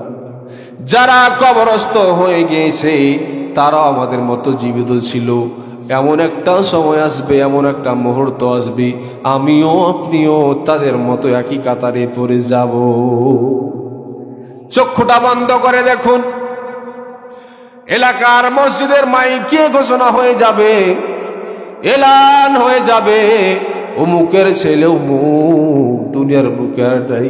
কি শুনতে পাই কি পাই না? ঘোষণা হয় অমুকের ছেলে অমুক এতটার সময় মৃত্যুবরণ করেছে, এতটার সময় জানাজা পড়া হবে, সকল আত্মীয় স্বজনেরা ভিড় জমাবে, বাবা মা কান্নার রোল ফেলে দিবে, স্ত্রী সন্তানেরা কান্নার রোল ফেলে দিবে, পাগল পারা হয়ে যাবে বাবার জন্য। সম্মানিত উপস্থিতি ভাইয়ের আমার, এরপর আপনি একবার চিন্তা করে দেখুন, যে পরিবারের জন্য কাজ করতে করতে সারাদিন আল্লাহর কত ইবাদতকে আমরা পিছনে ফেলে দিস, আল্লাহর কত হুকুমকে অমান্য করে দিয়েছি, পরিবারের সুখের কথা চিন্তা করে বেশি ইনকাম করবো, ওভার টাইম কাজ করব এই ভেবে, ও মুসলমান ভাইয়ের আমার, আপনার দমটা বের হওয়ার পর আপনার পরিবারের লোকেরা আপনাকে অবরস্ত করার জন্য পারাপারি শুরু করে দিবে। করবে না? শুধু দেহে প্রাণটা আছে বলে আমার আপনার জীবন আছে, তখন আমাকে আপনার নাম ধরার কেউ চিনবে না, তখন লাশ বলবে। কি বলবে? লাশ, ডেড বডি বলবে আমাকে আপনাকে। মরা হাতির দাম থাকবে, কিন্তু মৃত্যু মানুষের কোনো দাম নাই। ও মুসলমান, একবার গভীর চিন্তা করে দেখুন রে মুসলমান, যে সন্তানকে কোলে না নিয়ে আপনার ঘুম আসতো না, যে সন্তানকে আদর না করে আপনার ঘুম আসতো না, সে সন্তানটিকে যদি বলা হয় তোমার বাবার পাশে তুমি একটা রাত যাপন করো, থাকবে নাকি? স্ত্রীকে যদি বলা হয় একটা রাত্রি যাপন করো স্বামীর পাশে, থাকবে নাকি? মা বাবাকে যদি বলা হয় তোমার মৃত ছেলের পাশে তুমি একটা রাত্রি যাপন করো, থাকবে নাকি? সবাই এক বাক্যে জবাব দিয়ে দিবে, আমার ভয় লাগতেছে। কি বলবে? সম্মানিত উপস্থিতি ভাইয়েরা আমার, এভাবে আমার আত্মীয় স্বজনেরা সবাই আমাকে চেষ্টা করবে যত দ্রুত কবরস্থ করা যায় রে মুসলমান। শত্রুরা আমাকে আপনাকে কাঁধে করে নিয়ে যাবে না, আমার আপনার আত্মীয় স্বজন খুব কাছের মানুষেরা কবরে দেওয়ার জন্য নিয়ে যাবে। 4 ব্যয় খাটলিত করে নিয়ে যাবে কবরের দিকে, কবর দেওয়ার জন্য। কবরে গিয়ে আপনার আমার জানাজার কাজ সম্পন্ন করবে, এরপর কবরে নামার জন্য প্রস্তুতি গ্রহণ করবে। কবরে নামার পর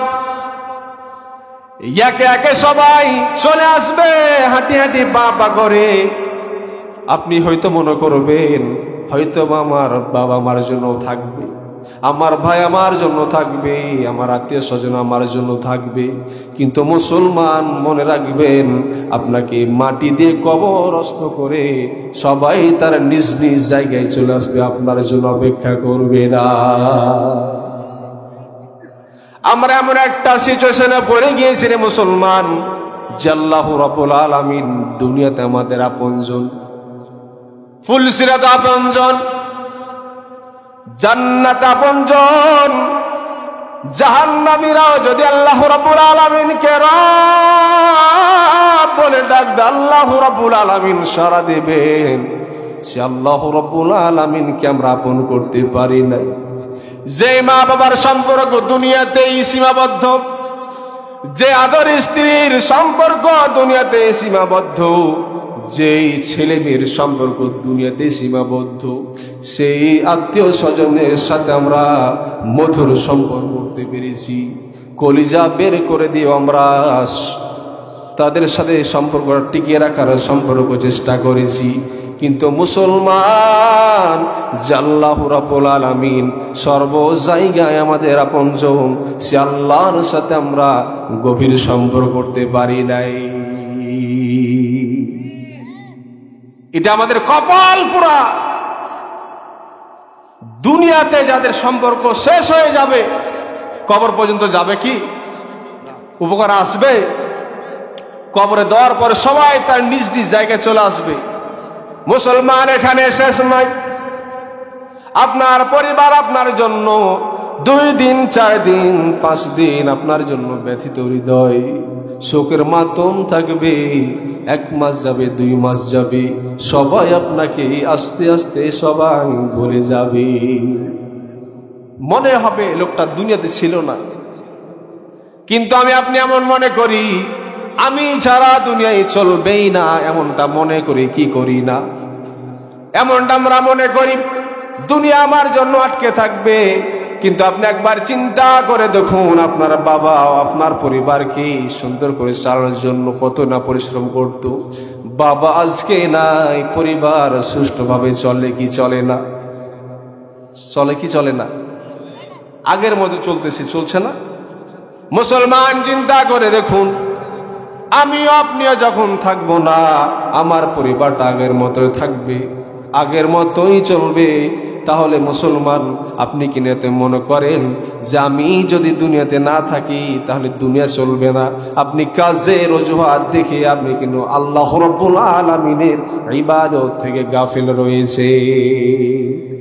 অজুহাত পেশ করেন, ব্যস্ততা দেখান। আপনি এই দুনিয়ার ব্যস্ততা দেখে কোন লাভ হবে না মুসলমান। এটা একটা ধোঁকা। শয়তান আপনাকে ধোঁকায় ফেলে রেখেছে। হাজারো ব্যস্ততা, হাজারো চিন্তা চেতনা আপনার মাথায় ঢুকিয়ে দিয়েছে, যাতে করে আপনি আল্লাহর কাজের দিকে ধাবিত হতে না পারেন। আমরা মুসলমান ও শয়তানের কাছে আমরা পাস করতে পারি না। দুনিয়াটা আমাদের কাছে মিষ্টির মতো মনে হয়। দুনিয়ার এ ভোগ বিলাসিতা আমাদের কাছে খুব গুরুত্ব মনে হয়। আখিরাতটা আমাদের কাছে একটা ফোর্স সাবজেক্টের মতো মনে হয়। ইবাদত করলে হয়, না করলে হয়, কি এমনটি হয় না? সম্মানিত উপস্থিতি ভাইয়ের আমার, খবরদার এমনটি করা যাবে না। যেখানে চিরস্থায়ী থাকতে হবে সেই জায়গার জন্য আমরা কোনো মান সামানা নিয়ে যাব না, এমনটি হতে পারে না। একটা দুনিয়ার ছোটখাটো একটা সফরে গেলে আমাদের কত প্রস্তুতি নিতে হয়। আমি আপনাদের এখানে এসেছি, আমাকে কত দূর থেকে সফর করে আসতে হয়েছে, প্রস্তুতি দরকার আছে না নাই? ও মুসলমান ভাইরা আমার, আমরা এমন একটা জায়গায় চলে যাব যে জায়গাটার নির্দিষ্ট কোনো সময় আছে নাকি? যে কোনো মুহূর্তে, যে কোনো সময় ডাক দিয়ে নিতে পারে। তিনি কে?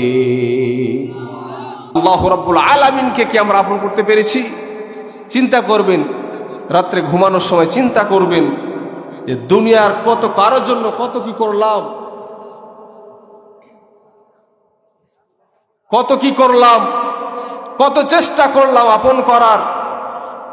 যুবক ভাইয়েরা তো গার্লফ্রেন্ডের জন্য হাত পর্যন্ত কাটে কি কাটে না? এত কনকনে শীতের মধ্যে যদি ডাকে যে আমাকে একটা খাবার দিয়ে যেতে হবে, যুবক ভাইরা চলে যায়। কিন্তু যুবকটাকে যখন ফজর আজানে মুয়াজ্জিন ডাকে, আসসালাতু খায়রুম মিনান নাওম,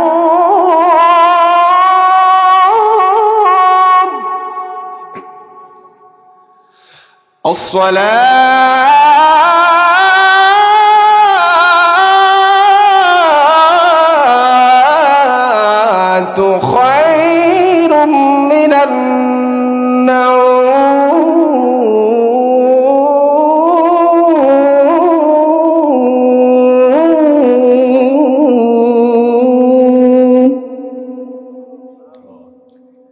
যুবকের তখন আর কোনো ঘুম ভাঙ্গে না, যুবক ঘুমে মশগুল থাকে কি থাকে না। এটা থেকে আপনাকে বুঝে নিতে হবে, কোন মানুষ যদি আপনাকে বলে তুমি যদি ভোর 5টার সময় মান্যমরে যদি উপস্থিত হতে পারো তোমাকে নগদ 500 টাকা দেওয়া হবে, শুয়ে থাকবে একজন, মনে মনে বলবে যে সারাদিনের ইনকাম হয়ে গিয়েছে। কি বলেন, করবে না এমনটা? আমরা মুসলমান শুধু নগদটাই দেখি, কিন্তু আমার আমল নামায় যে নেকিগুলো জমা হচ্ছে আল্লাহ রাব্বুল আলামিন সেই দিন প্রকাশ করবে। সেই দিন প্রকাশ করার পর আজকে তো আমরা বিশাল সালিসে 10 জন 5 জন মানুষের সামনে মুখ কালা হয়ে যায় বিচার শুনে, হয় কি হয় না? কিয়ামতের ময়দানে পৃথিবীর সকল মানুষের সামনে আপনার বিচার ফয়সালা করা হবে। মুসলমান একবার চিন্তা করে দেখুন, সে সময় যদি আপনার আমলের অবস্থা গোল্লা হয় তাহলে কি একটা অবস্থা হবে, কি লজ্জাজনক একটা বিষয় হবে। মানুষ আপনাকে ভালো নামে চিনত, আপনি ভালো একটা ছেলে, আপনার চলন ফিরন ওঠা বসা সব কিছু ভালো, কিন্তু আপনি এতগুলো মানুষের সামনে লজ্জিত হবেন, আপনার কি একটা অবস্থা হবে, কি সিচুয়েশনে পড়বেন আপনি একবার চিন্তা করে দেখুন। সম্মানিত উপস্থিতি ভাইয়েরা আমার, ঠান্ডার শীত, কনকনে শীতের মধ্যে কষ্ট করে আলোচনা শুনতেছেন, কিন্তু এই কথাগুলো আমলে নেওয়ার দরকার আছে না নাই? আজকে আমাদের সমাজে আমরা শোনার চেয়ে আমল কম করি না বেশি করি। শুনবা আমল করব তাহলে আমাদের এই সার্থক হবে এত কনকনে শীতের মধ্যে, কিন্তু ম্যাক্সিমাম মানুষ আজকে নিয়ত করে বসে আলোচনা হুজুরের কণ্ঠ কেমন দেখবো। আর যদি ভাইরাল বক্তা হয় তো কথাই নাই, 20 ইঞ্চি হোক আর 25 ইঞ্চি হোক হাইট, কথা বলেন ঠিক কি না?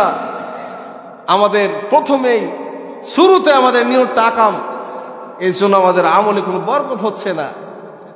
এই জন্য আপনাদেরকে অনুরোধ করতে চাই, যেখানে আলোচনা শুনুন, যতটুকু শুনুন নিয়তটাকে সহি করতে হবে, তাহলে আমার আপনার শোনার মধ্যে কল্যাণ, বরকত এবং সফলতা আসবে।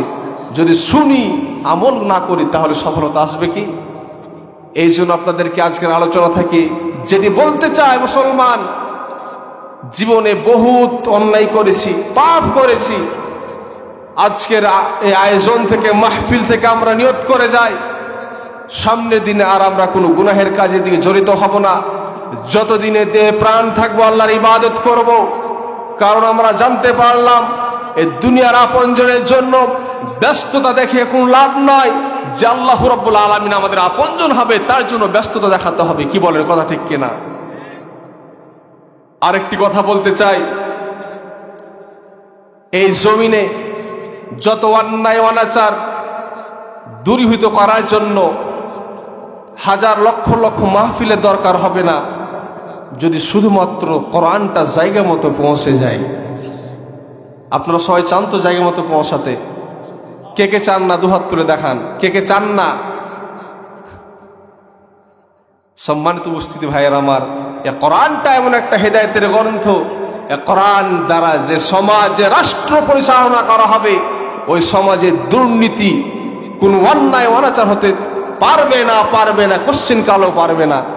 কিন্তু দুর্ভাগ্যের ব্যাপার, যারা এই কোরআনকে জায়গা মতো পৌঁছাতে চায় তাদের আমরা শত্রুতা করি, বিরোধিতা করি, বিভিন্ন ট্যাগ লাগিয়ে দিয়ে মামলা হামলার শিকার করে দিই আমরা। এমনটি করা যাবে কি? খবরদার এমনটি করবেন না। আপনাদের মাথায় হাত রেখে বলি ভাই, খবরদার করবেন না। ভাই হাত রেখে বলি ভাই, খবরদার করবেন না। ইসলামী আন্দোলনের সাথে যারা জড়িত, যারা কোরআনকে রাজ কায়েম করতে চায়, আল্লাহর জমিন আল্লাহর আইন পরিচালনা করতে চায়, তাদের কখনো বিরোধিতা করবেন না, তাদেরকে কখনো বাঁকা চোখে দেখবেন না। না হলে বুঝতে হবে আপনার ইমানের ভিতরে ঘাটতি আছে। যে কাজ আপনি পারেন না, যারা করতেছে আপনি তার বিরোধিতা করতেছে, বাঁকা চোখে দেখতেছেন, খবরদার এটি করবেন না। এ কোরআন দ্বারা আমার রাসূল সমাজ পরিচালনা করেছেন। আমরা তো শুধু ওয়াজ শুনি যে রাসূল পেটে বাদর বেঁধেছিল, কিন্তু আপনাকে মনে রাখতে হবে আমার রাসূল রাষ্ট্রপতি ছিলেন, কোরআন দিয়ে রাষ্ট্র পরিচালনা করেছেন। অনেক মাওলানা আছে, বক্তা আছে, এই কথাগুলো বলে না, শুধু বলে আমার রাসূল পাথর বেঁধেছিলেন পেটের ভিতরে। কোরআন দ্বারা রাষ্ট্র পরিচালনা করেছেন, আমার রাসূল ছিলেন রাষ্ট্রপতি, আমার রাসূল ছিলেন ব্যবসায়িক, আমার রাসূল কোনো কিছুই বাদ ছিল না, আমার রাসূল সব পেশার সাথে জড়িত ছিলেন। সুবহানাল্লাহি ওয়া বিহামদিহি। সম্মানিত উপস্থিতি ভাইয়েরা আমার, যুবক ভাইদের উদ্দেশ্যে কিছু কথা না বললেই নয়। ওগো যুবক ভাইরা, আপনাদের দ্বারাই এই সমাজটা সুশীল সমাজ হতে পারে, কারণ মুরব্বী বাবারা আপনাদের মতো শক্তি সামর্থ্য রাখে নাকি? কথা বলতে হবে, রাখে নাকি? এই শক্তিটা যদি ইসলামের পথে ব্যয় করেন তাহলে সার্থক। কিন্তু দুঃখজনক হলে সত্য, মাইকের আওয়াজ যত দূর পর্যন্ত যাচ্ছে, যারা শুনতেছেন প্যান্ডেলের ভিতর থেকে বাহির থেকে, তাদের উদ্দেশ্যে বলতে চাই, খবরদার খবরদার, নেশার সাথে আপনারা কখনো যুক্ত হবেন না। ঈমান আমল সব ধ্বংস হয়ে যাবে, পরিবারে কোনো শান্তি আসবে না, সুখ আসবে না। বরকত তুলে নেবেন তিনি কে? কথা বলতে হবে, বরকত তুলে নেবেন তিনি কে? যারা নেশা পানির সাথে যুক্ত রয়েছেন তাদের হাত জোর করে অনুরোধ করতে চাই, খবরদার ভাই, নেশার সাথে সংযুক্ত হবেন না। এই নেশার কারণে শুধু একটা বাড়ি নয়, একটা সমাজ বিনষ্ট হয়ে যেতে, নষ্ট হয়ে যেতে পারে। পারে কি পারে না? হাত ধরে হাত জোর করে ওয়াজ করছে বলে এটা মনে করবেন না। কথা পানি পানি লাগতেছে চাপাইয়ের ভাষায় নাকি? যখন আল্লাহর কোরআন রাষ্ট্রে কায়েম হবে আর হাত জোড়ো নয়, আপনাকে অ্যারেস্ট করে নিয়ে রিমান্ডে নেওয়া হবে। কথা বলেন ঠিক কিনা? এই জন্য কোরআন রাষ্ট্রে কায়েম হওয়ার দরকার আছে না? মুসলমান কারা কারা চানে কোরআন রাষ্ট্রে কায়েম হোক? দুহাত তুলে আল্লাহকে দেখিয়ে দিন। লিল্লাহে তাকবীর, লিল্লাহে তাকবীর। ইসলামের শত্রুরা আল কোরআনের আলো, আল কোরআনের আলো। আর ঘরে ঘরে নয়, সংসদে জ্বলতে চাই আল কোরআনের আলো, আল হাদিসের আলো। আল্লাহ রাব্বুল আলামিন আমাদের সকলের হাতগুলো যেন কবুল আর মঞ্জুর করে নেয়। সকল মিলে আল্লাহুম্মা আমিন। সম্মানিত উপস্থিতি ভাইয়েরা আমার, শীতের রাত, যেহেতু সামনে কালকে আবার মাহফিল আছে, এই জন্য আর দীর্ঘায়িত করতেছি না। আমরা যতটুকু শুনলাম মানার দরকার আছে না নাই? আমরা আজকের আলোচনা থেকে এটি অনুধাবন করে যাই, নলেজে নিয়ে যাই। যা কিছু শুনলাম সামনে দিনে আমরা আমল করব। আল্লাহ রাব্বুল আলামিন সকলকে যেন কবুল আর মঞ্জুর করে নেয়। সকল বলে আল্লাহুম্মা আমিন। আপনাদের সামনে রুমাল যাচ্ছে, যে যা পারবেন খুশি মনে একটু দিবেন। দানের হাতটা একটু প্রশস্ত করে দেন। এই দান এমন একটা বরকতপূর্ণ একটা বিষয়, এই দানের মাধ্যমে আপনার বালা মুসিবত দূর হয়ে যেতে পারে। আল্লাহ রাব্বুল আলামিন বলেছেন, ওয়া মিম্মা রাযাকনাহুম ইউনফিকুন। আপনার যা আছে তা থেকে নয়, আপনার রিজিক যেটা আপনি 500 ইনকাম করেন, আপনি সেই হিসাবে দান করেন। যার কোটি কোটি টাকা, তাকে সেই হিসাবে দান করতে হবে। আপনার সামর্থ্য যে হিসাবে তা আপনাকে দান করতে হবে। এই জন্য সবাই একটু বেশি বেশি দান করুন। আপনার অ্যাবিলিটি হিসেবে আপনি দান করবেন। সম্মানিত উপস্থিত ভাইয়েরা আমার, সবাই জিকির করি, লা ইলাহা ইল্লাল্লাহ, লা ইলাহা ইল্লাল্লাহ, লা ইলাহা ইল্লাল্লাহ, লা ইলাহা ইল্লাল্লাহ, লা ইলাহা ইল্লাল্লাহ, লা ইলাহা ইল্লাল্লাহ, লা ইলাহা ইল্লাল্লাহ, মুহাম্মাদুর রাসূলুল্লাহ। সবাই দিলটা একটু নরম করে দিয়ে হাত তুলে আমরা সবাই দোয়া করি। আল্লাহুম্মা আমিন। ربنا ظلمنا أنفسنا وإن لم تغفر لنا وترحمنا لنكونن من الخاسرين. ربنا آتنا في الدنيا حسنة وفي الآخرة حسنة وقنا عذاب النار. رب ارحمهما كما ربياني صغيرا. রব্বি রহমহুমা কামা রব্বায়ানি সগীরা। আয় আল্লাহ রব্বুল আলামিন, শীতের রাত মাওলা, কনকনে শীতের রাত, রব্বুল আলামিন তোমার কোরআন রাসূলের হাদিস থেকে দিনই কিছু আলোচনা করা হয়েছে। আল্লাহ দয়া করে ভুল ত্রুটি মাফ করে দিয়ে সকলে যেন আমল করতে পারি সে তৌফিক দান করে দাও ইয়া রাব্বুল আলামিন।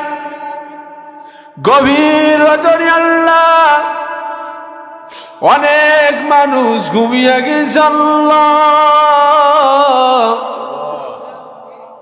কাঙ্গালের মতো ভিক্ষুকের বেশি আল্লাহ, দুনিয়ার কারো কাছে নয়, একমাত্র আল্লাহ তোমার শাহী দরবারে হাত তুলেছি। দয়া করে আমাদের হাতগুলো তুমি ফেরত দিও না রব্বুল আলামিন। দয়া করে আমাদের হাতগুলোকে তুমি কবুল আর মঞ্জুর করে নাও ইয়া রব্বুল আলামিন। যারা আমরা হাত তুলেছি, পর্দার অন্তরের মা বোনেরা হাত তুলেছি আল্লাহ রব্বুল আলামিন, অনেকে অনেক সমস্যার মধ্যে পড়ে আছেন।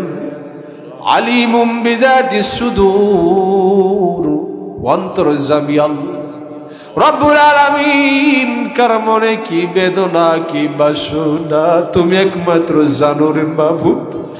দয়া করে সবার মনের সমস্যাগুলো দূর করে দাও রব্বুল আলামিন। যারা আমরা হাত তুলেছি আল্লাহ, অনেকের জন্মদাতা পিতা নাই, গর্ভধারিণী মা নাই রব্বুল আলামিন। বাবারে বাবা বলে ডাক দিতে পারি না, মারে মা বলে ডাক দিতে পারি না ইয়া রব্বুল আলামিন। তোমার ডাকে সাড়া দিয়ে দিয়েছি আল্লাহ রব্বুল আলামিন। তোমার কাছে ফরিয়াদ, দয়া করে মা বাবাকে তুমি তোমার রহমতের কোলে লালন পালন করিও। সবাই পড়ি রব্বি রহমহুমা কামা রব্বায়ানি সগীরা। রব্বি রহমহুমা কামা রব্বায়ানি সগীরা। ইয়া রব্বুল আলামিন, বাংলার জমিনে অনেক মানুষ শাহাদাত বরণ করেছে আল্লাহ, দয়া করে তুমি তাদেরকে শাহাদাতের মর্যাদা দান করে দাও রব্বুল আলামিন। যারা কোরআনের রাজ কায়েম করার জন্য আল্লাহ জীবন দিয়ে দিল আল্লাহ, দয়া করে তুমি তাদেরকে শাহাদাতের মর্যাদা দান করে দিও রব্বুল আলামিন। কোরআনের পাখিকে আল্লাহ তুমি শহীদের মর্যাদা দান করে দিও রব্বুল আলামিন ইয়া রব্বুল আলামিন। জানি না তোমাকে কিভাবে ডাকলে তুমি খুশি হবে আল্লাহ রব্বুল আলামিন। দয়া করে তোমার মুখলিস বান্দা বান্দি হিসাবে কবুল করে নাও ইয়া রব্বুল আলামিন। আমার পাশে উপবিষ্ট সভাপতি সাহেব বসে আছেন রব্বুল আলামিন, মঞ্চে আর যারা উপস্থিত আল্লাহ দাড়ি পাকা চুল পাকা মুরব্বি নেতারা, দয়া করে তুমি তাদের হায়াতে তয়্যিবা দান করে দাও, বারাকা দান করে দাও আল্লাহ, সুস্থতার নিয়ামত দান করে দাও রব্বুল আলামিন। যা শ্রম দিয়ে আর্থিকভাবে সহযোগিতা করে মাহফিল পরিচালনা করতেছে আল্লাহ, দয়া করে তাদের সকলকে তুমি কবুল আর মঞ্জুর করে নাও। দয়া করে তাদেরকে তুমি তোমার নেককার বান্দা হিসেবে কবুল করে নাও ইয়া রাব্বুল আলামিন। জানি না মাবুদ কোন সময় কোন মুহূর্তে আল্লাহ আমাদের ডাক চলে আসবে আল্লাহ। তোমার কাছে ছোট্ট একটা ফরিয়াদ, দয়া করে আমাদের সবাইকে আল্লাহ কালিমা নসিব না করায় মৃত্যুবরণ করায়ও না। سبحان ربك رب العزة عما يصفون وسلام على المرسلين والحمد لله رب العالمين।